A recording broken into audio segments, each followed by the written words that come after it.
Basic जानकारी देखनी क्या है क्या नहीं। सबसे पहले देखो संबंध क्या होता है, रिलेशन क्या होता है। रिलेशन कोई समुच्चय है, कोई सेट है। जैसे मान लो कोई सेट है जिसमें 3 अवयव है, 1 2 और 3। कोई दूसरा भी सेट है, दूसरा समुच्चय है जिसमें भी 1 2 और 3 अवयव है।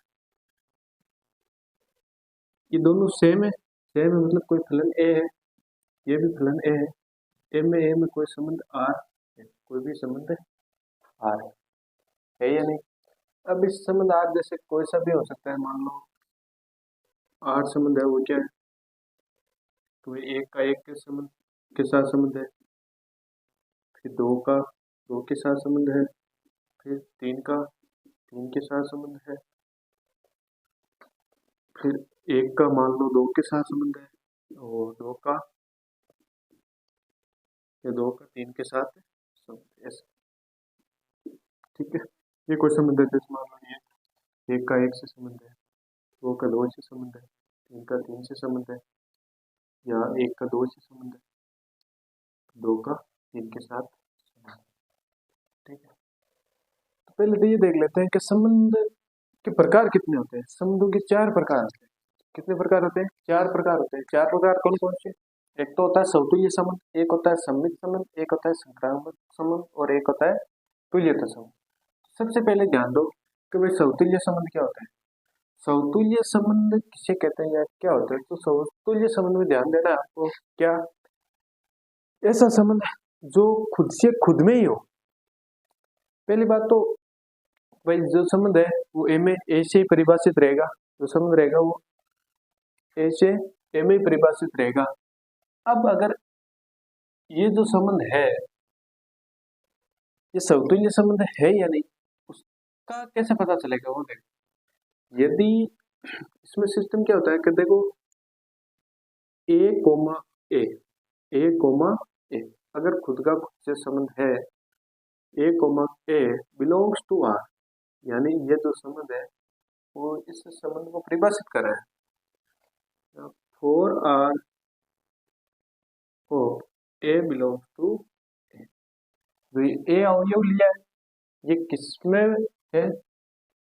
समुच्चय सेट ए में है। ठीक है, समतुल्य संबंध कब होगा? जब A comma A belongs to R, अगर ये है और जहां ए जो सेट है उसमें कौन है? ए belongs to A.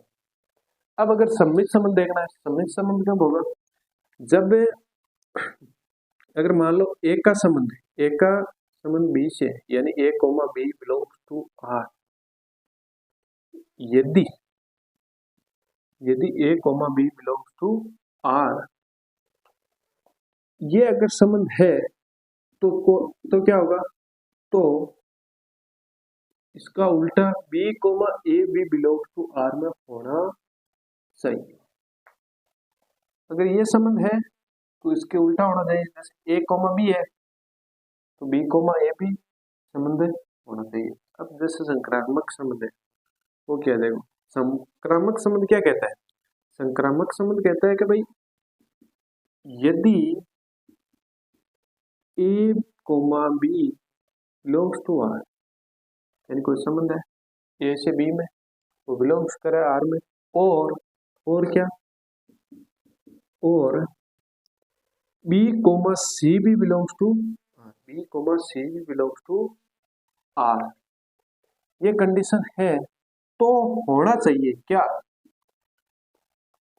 A comma C भी belongs to R, A comma C belongs to R. अगर ये तीनों सिचुएशन बन रही है तो ये कौन सा संबंध हो जाएगा? संक्रामक संबंध हो जाएगा। और तुल्यता संबंध क्या रहेगा? यदि संक्रामक है, संक्रामक क्या सबसे पहला कौन है? समतुल्य। अगर समतुल्य संबंध है, समतुल्य संबंध है और सममित संबंध है, सममित संबंध है और संक्रामक संबंध है, संक्रामक संबंध है, तो ये तुल्यता संबंध हो जाएगा। तुल्यता संबंध कुछ नहीं है, केवल और केवल आपको देखना है समतुल्य है, ठीक है, सममित है, सममित देख लिया, संक्रामक है। अगर तीनों संबंध है तो कौन सा संबंध हो जाएगा, तुल्यता संबंध हो जाएगा, अन्यथा नहीं होगा। अब जैसे मान लो हमने एक उदाहरण लिया, उदाहरण के तौर पर माना है कि भाई इसका ये रोस्ट रूप है। कौन सा रूप है, रोस्ट रूप। एक समुच्चय निर्माण रूप अलग होता है, एक रोस्ट रूप होता है। पहले रोस्ट रूप वाले को समझ लेते हैं कैसे। जैसे मान लो कोई संबंध है ए से एम है, उस संबंध में अवयव दिए हुए, आपको ये रिलेशन दिया हुआ है कि एक का एक से संबंध है, दो का दो से संबंध है, तीन का तीन से संबंध है, एक का दो से है, दो का तीन से। तो आपको इसमें करना क्या है, जैसे चेक करना है कि भाई समतुल्य संबंध है या नहीं, समतुल्य संबंध है या नहीं। समतुल्य के लिए क्या करेंगे, समतुल्य संबंध के लिए देखो क्या करेंगे, समतुल्य संबंध के लिए चेक करेंगे। समतुल्य संबंध के चेक करना क्या है कि एक का एक से है क्या, खुद का खुद से संबंध है क्या। चलो एक का एक से है, एक का एक से है क्या, दो का दो से है क्या, दो का दो से है क्या, तीन का तीन से है क्या, तीन का तीन से है। यानी A comma A belongs to R, A comma A belongs to R हो रहा है। यानी इसका प्रत्येक अवयव है, जितने भी अवयव है वो अगर खुद का खुद से संबंध रखते हैं तो वो कौन सा संबंध हो जाएगा, तुल्यता संबंध, सॉरी तुल्यता क्या, समतुल्य संबंध हो जाएगा, बिलोंग्स टू आर। अतः क्या, ये समतुल्य संबंध है, अतः समतुल्य संबंध है। अगर इसमें अवयव मान लो चार होता और इसका किसी से संबंध ही नहीं होता तो 4,4 not belongs to R, 4,4 not belongs to R. तो ये संबंध कौन सा नहीं होता, समतुल्य संबंध नहीं होता। जितने अवयव है उतने अवयव होना, खुद का खुद से संबंध होना जरूरी है, तभी तो ये संबंध कौन सा हो जाएगा, समतुल्य संबंध हो जाएगा। अब देखो सममित के लिए, सममित के लिए, सममित के लिए हम चेक करेंगे। सममित क्या कहता है, यदि एक का दो से है तो दो का भी किससे होना चाहिए, एक से होना चाहिए। यहाँ देखो सममित संबंध, देखो दो का संबंध है क्या, एक का दो से है। यहाँ देखो एक का दो से संबंध है, एक का दो से संबंध है, यानी 1,2 बिलोंग टू आर। लेकिन क्या, लेकिन 1,2 not belong to R, not belong to R. यहाँ पर एक का संबंध दो से दिखाई दे रहा है क्या, एक का संबंध तो दो से दिखाई दे रहा है, लेकिन क्या 2,1 बिलोंग टू आर हो रहा है क्या। एक का संबंध दो से दिखाई दे रहा है, लेकिन दो का संबंध एक से नहीं दिखाई दे रहा है, अतः यह संबंध कैसा नहीं होगा, सममित संबंध नहीं होगा। सममित संबंध नहीं है, सममित संबंध नहीं है।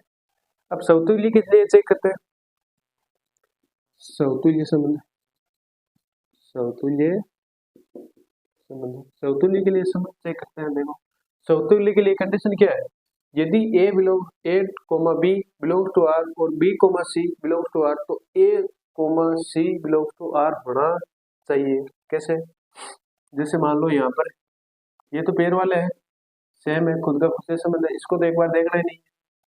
एक का संबंध दो से है, यानी एक का संबंध किससे है, दो से है, यानी A belong to R, 1,2 belong to R. एक का B से है, B का C से है क्या, दो से कोई और स्टार्ट है क्या, दो से स्टार्ट है कौन, 3। और दो का संबंध 3 से है, ये बिलोंग्स टू आर। दो का संबंध 3 से है जो बिलोंग्स टू आर, आर को बिलोंग कर रहा है। लेकिन क्या, अब देखो यहाँ पर कह रहा है एक का संबंध बी से है, बी का संबंध सी से है, तो एक का संबंध सी से होना चाहिए। इस बीच वाले को काट दो, बीच में कौन है, यहाँ पर दो है, दो को छोड़ दो और बाकी ए और बी, ए और सी कौन सा हो जाएगा, ए और सी कौन हो जाएगा, 1 और 3। लेकिन इसमें देखो 1,3 बिलोंग कर रहा है क्या, 1,3 कहीं नजर आ रहा है क्या, नहीं आ रहा, तो not belong to R, not belong to R. अतः संबंध या समतुल्य संबंध नहीं है, संक्रामक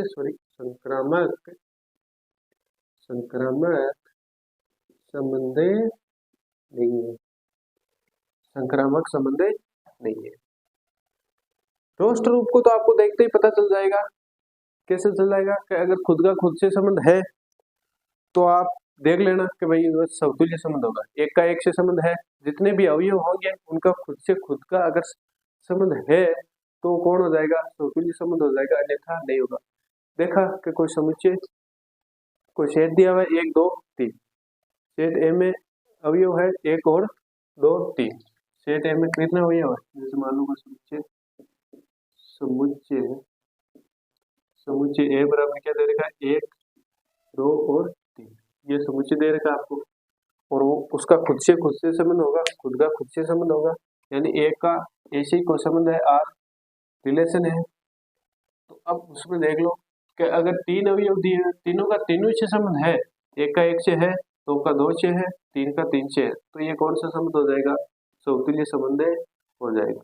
फिर देखना है कि आपको सम्मित संबंध के लिए क्या देखना है कि अगर एक का संबंध बी से है, यानी कोई ए है जो बी से संबंध रखता है, तो क्या बी भी ए से संबंध रखता है क्या, विपरीत है इसके विपरीत चल रहा है, मतलब अगर आपका संबंध 1 से 2 है, एक का संबंध 2 से है, जी है, क्या 2 का संबंध 1 से है क्या, यहाँ कहीं नजर आ रहा है क्या 2 का संबंध 1 से, नहीं नजर आ रहा, तो ये संबंध कैसा नहीं होगा, सम्मित संबंध नहीं होगा। फिर संक्रामक के लिए चेक किया, संक्रामक के लिए क्या चेक किया, संक्रामक के लिए देखा कि भाई मान लो यहाँ कोई संबंध है,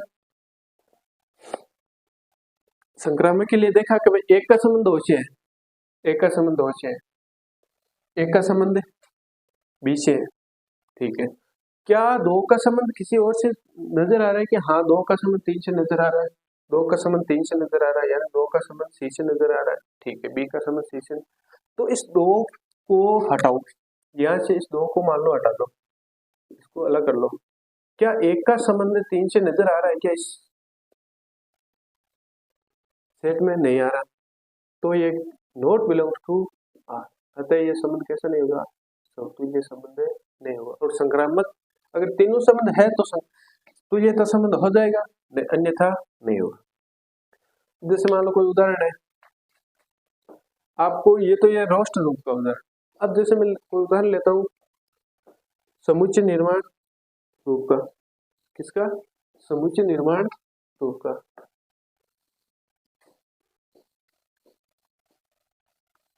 देखो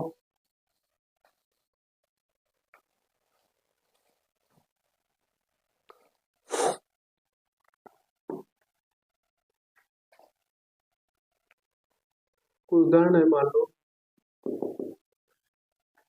कि किसी समतल में किसी समतल में स्थित किसी समतल में स्थित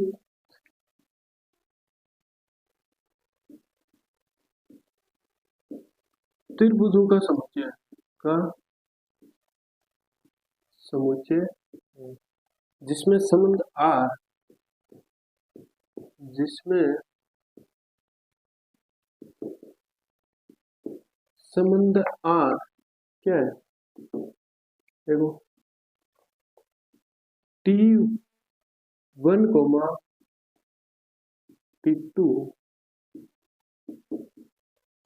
तो क्या है, T1 और T2 में कुछ इस प्रकार से संबंध है, वो संबंध क्या है, देखो संबंध है कि भाई T1 T2 के सर्वांग सम है, T1 T2 के क्या है, सर्वांग सम है। अब इसके लिए हमें 3 बातें याद रखनी, कौन कौन सी, एक तो इसको समतुल्य से करना है, समतुल्य, दूसरा सम्मित, और तीसरा क्या करना है, संक्रामक सिद्ध करना है। अब देखो कैसा हो, तो सबसे पहले प्रश्न देखा, प्रश्न देखते ही पता चला कि भाई ये किस रूप में, समुच्चय निर्माण के रूप में, समुच्चय निर्माण रूप में, समुच्चय निर्माण में कि कह रहा है कि भाई अगर कोई T1 है जो त्रिभुज है, किसी समतल में स्थित, मान लो इस बोर्ड पर कोई त्रिभुज है, अनेक त्रिभुज है, कोई समकोण त्रिभुज है, कोई समद्विबाहु त्रिभुज है, कोई समद्विबाहु त्रिभुज है। इस प्रकार से कोई त्रिभुज है, अनेक त्रिभुज है, कोई विषमबाहु त्रिभुज है। लेकिन ये समुच्चय क्या कह रहा है, अगर T1 में T2 के साथ संबंध होगा कब, जब T1 और T2 क्या आपस में दोनों क्या हो, सर्वांग सम हो। अब सर्वांग सम आकृतियां के बारे में जानते हो, सर्वांग सम आकृतियां कौन सी होती है, वह आकृतियां जो एक दूसरे की क्या है, खुद के रूप की है, सर्वांग सम है, जिसकी लंबाई चौड़ाई ऊंचाई सब बराबर है, वही सर्वांग सम आकृतियां होती है। अब उसके लिए देखो समतुल्य के लिए क्या करते हैं, समतुल्य संबंध के लिए, समतुल्य संबंध, समतुल्य संबंध के लिए आपको हमेशा याद रखना है कि समतुल्य संबंध का खुद से ही संबंध देखकर चेक करना है कि खुद का खुद से संबंध हो रहा है या नहीं हो रहा। जैसे मान लो यहाँ पर देखा, इसमें T1 और T2 है, हमने ले लिया कि भाई T1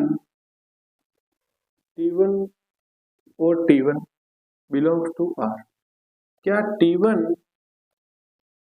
T1 के समरूप है, सर्वांग सम है क्या, खुद के सर्वांग सम तो होता है, खुद का रूप तो होता ही है भाई, सर्वांग सम तो है ही। एक मान लो ये त्रिभुज है, ये है T1 और इसी प्रकार का कोई दूसरा त्रिभुज है, इसी का प्रतिबिंब है, मान लो ये T1, ये दोनों आपस में सर्वांग सम है, प्रत्येक कोण समान है, प्रत्येक भुजा समान है, ये भुजा इस भुजा के समान है, इस भुजा ये भुजा के समान है, ये भुजा इस भुजा के समान है, तीनों भुजाएं तीनों कोण बराबर है। तो उस स्थिति में क्या होगा भाई, T1 त्रिभुज T1 के तो समरूप हो गए होगा, सॉरी सर्वांग सम हो गए। इसका मतलब क्या है कि T1 त्रिभुज है वो T1 के सर्वांग सम है, सर्वांग सम है, तभी तो वो संबंध बना है। तो मान लो T2 संबंध है, T2 कोई त्रिभुज है, वो समकोण त्रिभुज है, और उसी के रूप का कोई समकोण त्रिभुज है जो एकदम कोण और दोनों भुजाएं क्या हो, तीनों भुजाएं बराबर हो, तो वो T2 के समरूप हो जाएगा, सॉरी सर्वांग सम हो जाएगा। तो इसमें क्या हो जाएगा कि भाई T1 के समरूप है, सॉरी सर्वांग सम है, इसीलिए तो क्या हुआ, समतुल्य संबंध हुआ। T1 के सर्वांग सम है, अतः क्या, अतः ये संबंध समतुल्य संबंध है, अतः समतुल्य संबंध है, अतः समतुल्य संबंध है। अब सममित के लिए देखो क्या करना है, सममित संबंध के लिए, सममित संबंध के लिए देखो क्या करना है, सममित संबंध के लिए आपको चेक करना है कि अगर T1 T2 के सर्वांग सम है तो क्या T2 T1 के सर्वांग सम है क्या, वो देखना है। सममित के लिए चेक करें, सममित के लिए हमने माना तो T1 कोई त्रिभुज है जो T2 की क्या है, सर्वांग सम है, जो बिलोंग्स टू किस में कर रहा है, R। ये क्या कह रहा है, ये जो लाइन कह रही है ये कह रही है कि T1 त्रिभुज T2 के सर्वांग सम है, क्या है, सर्वांग सम है। तो मेरे को ये बताओ, अगर ये त्रिभुज T1 है और ये त्रिभुज T2 है, अगर ये T1 इस T2 के सर्वांग सम है, दोनों एकदम बराबर है, तो क्या ये T2 इसके सर्वांग सम नहीं है, बिल्कुल है, तो ये इसकी प्रतिबिंब है, तो ये इसका प्रतिबिंब है,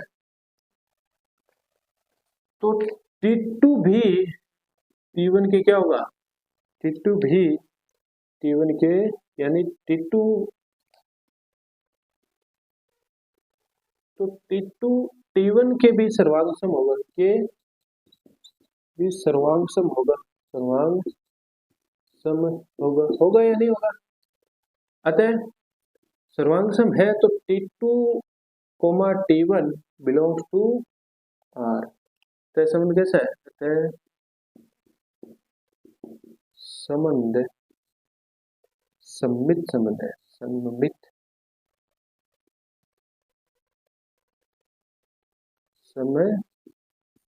संबंध है, ठीक है। अब हमें चेक करना है किसके लिए, समतुल्य के लिए, सॉरी सममित संक्रामक के लिए चेक करना है, संक्रामक संबंध चेक करना है, संक्रामक संबंध चेक करना है। संक्रामक संबंध के लिए मान लो, माना कोई त्रिभुज है, माना कोई T1 त्रिभुज T2 की क्या है, T1 त्रिभुज T2 के सर्वांग सम है, तो बिलोंग टू R, और T2 त्रिभुज किसके, T3 के सर्वांग सम है, तो ये भी बिलोंग टू R करेगा। अभी मानना है कि भाई मानना T1 T2 के सर्वांग सम है और T2 T3 के सर्वांग सम है। देखो कैसे, अगर ये लाइन सही है कि भाई T1 T2 के सर्वांग सम है, तो ये लाइन क्या कह रही है कि T1 T2 के सर्वांग सम है, और ये क्या कह रहा है, ये कह रहा है T2 T3 के सर्वांग सम है, सर्वांग सम है। अब मेरे को ये बताओ, अगर सॉरी अगर एक त्रिभुज है T1, दूसरा त्रिभुज है T2 और तीसरा त्रिभुज है T3, ठीक है, ये इसके सर्वांग सम है, कह रहा है कि T1 T2 के सर्वांग सम है, ठीक है, लेकिन ये आगे क्या कह रहा है, ये कह रहा है कि T2 T3 के सर्वांग सम है। तो अगर मैं इसको हटाऊं तो क्या T1 T3 के सर्वांग सम होगा या नहीं होगा, होगा, क्यों नहीं होगा, अगर ये इसके सर्वांग सम है तो T1 T3 के अपना आप सर्वांग सम हो जाएगा, सोचने की बात है ये। तो यहाँ पर देखो, तो T1 T3 की क्या हो जाएगा, तो T1 T3 के सर्वांग सम होगा, तो क्या होगा कि T1 belongs to T1 T3 belongs to R। अतः संबंध कैसा है, तो संबंध संक्रामक है, संक्रामक है। अब देखो, अगर संक्रामक संबंध है, यहाँ पर देखो समतुल्य संबंध आ गया, सम्मित संबंध आ गया, संक्रामक संबंध आ गया, तो तीनों संबंध आ गए, तो ये संबंध कैसा है, तुल्यता संबंध है, तुल्यता संबंध है की बात समझ में, ठीक। अब मान लो कोई एक और एग्जाम्पल लेते हैं, वो कैसे है देखो, मान लो यहाँ पर हमने लिया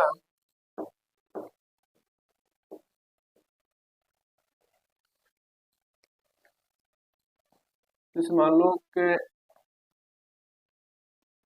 किसी समतल में स्थित L किसी समतल में स्थित L किसी समतल में स्थित L किसी समतल में स्थित क्या है, रेखाओं का समुच्चय है, रेखाओं का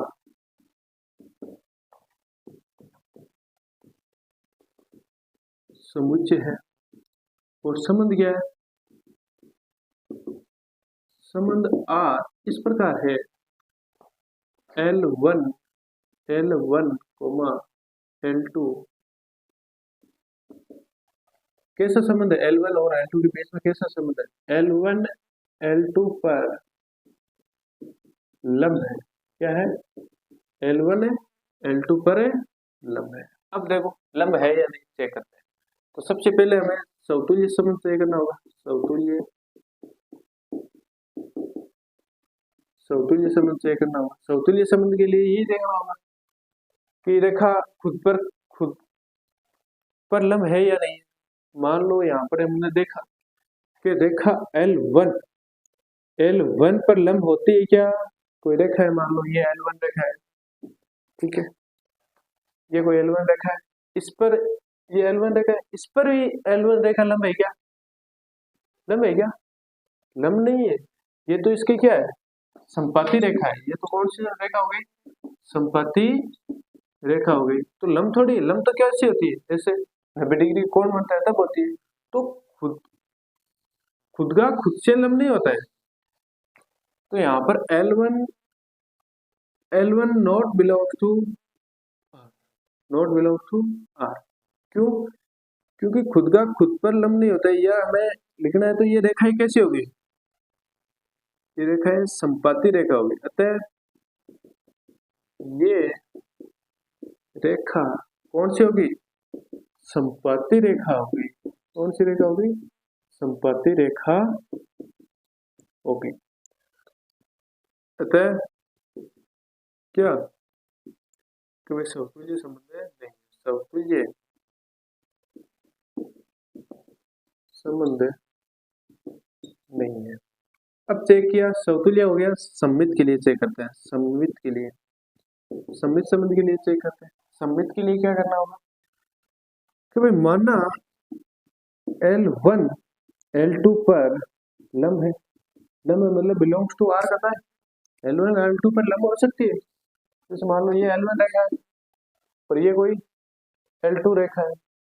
ये L1 L2 पर लंब है या नहीं है, यहाँ पर 90 डिग्री कौन बन रहा है। इसका मतलब क्या हुआ कि भाई L1 रेखा L2 पर लंब है, लंब है। तो इसका विपरीत देखो, L2 रेखा, ये L2 रेखा इस L1 पर लंब है क्या, जी है। एक दूसरे के आपस में लंबवत रहेगी ये रेखाएं दोनों। तो यहाँ पर क्या हो जाएगा कि भाई L2 रेखा L1 पर लंबवत होगी, होगी तो बिलोंग करेगी।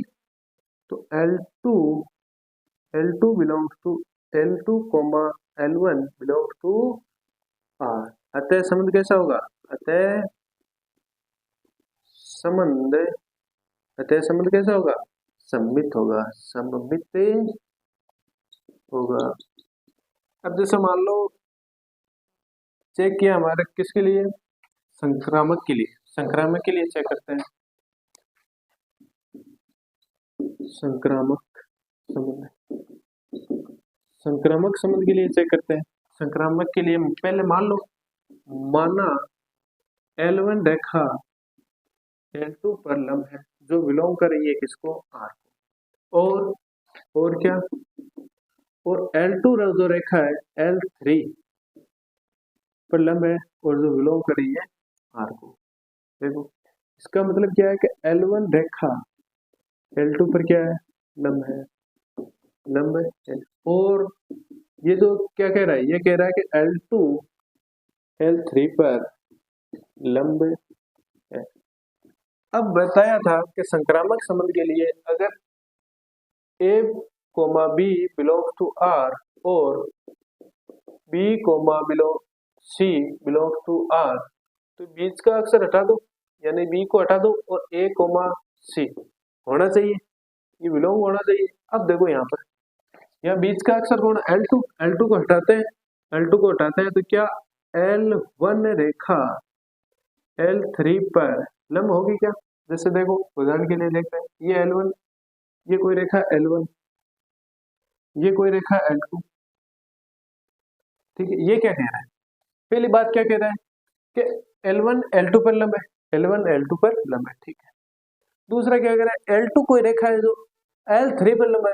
अब लंब कैसे हो सकती है, लंब ये कोई मान लो L3 है तभी तो लंब है। मान लो यहाँ भी L1 पर भी लंब है, L2 पर भी लंब है, सॉरी L3 पर भी लंब है।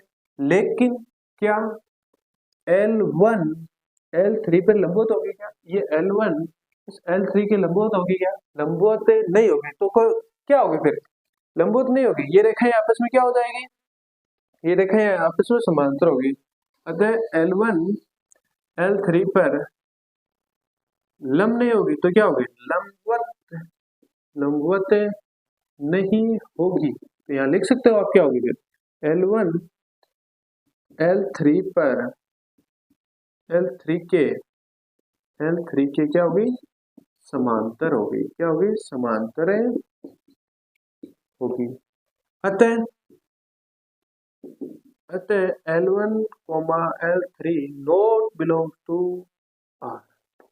अतः संबंध कैसा नहीं है, अतः संबंध संक्रामक नहीं है।